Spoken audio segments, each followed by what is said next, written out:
Please be advised, all music tracks used in this production are sole property of Kelsunn Communications and are original compositions. Thank you.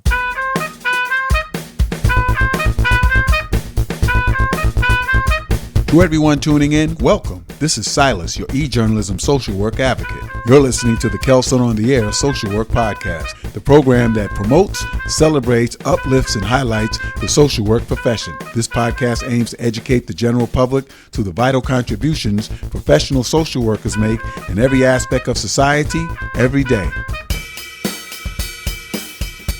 Hey, it's Scary Jones, executive producer of Elvis Duran and the Morning Show on Z100. I want to talk to you all about my friend and fellow Brooklyn College alumnus, Silas, your e-journalist, social work advocate. Silas hosts and produces the award-winning Kelsunn-on-the-Air social work podcast. My friend and fellow BCR alum is now known nationally and internationally as Silas, your e-journalist, social work advocate. His podcast, it's also listed as one of the top social work podcasts you must follow. The award-winning Kelsunn-on-the-Air social work podcast.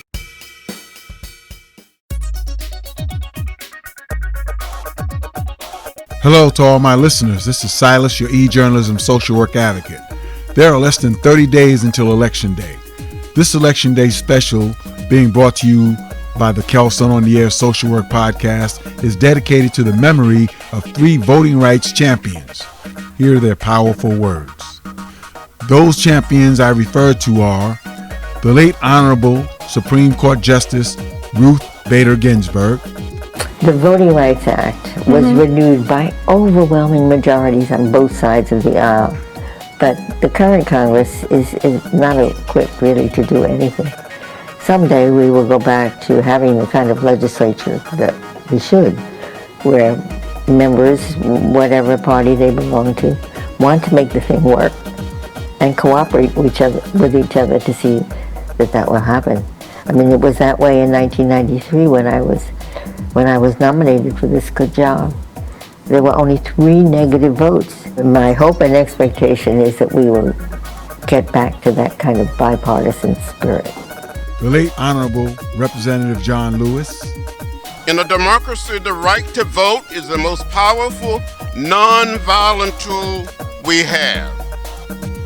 Many people marched and protested for the right to vote. Some gave a little blood, and others lost their lives. Some of you have heard me say that the right to vote is precious, almost sacred. In my hearts of hearts, I believe that we should make it simple and convenient for all of our citizens to be part of the democratic process. It should not matter whether you're black or white, Latino, Asian American, or Native American. We should be able to participate in the democratic process.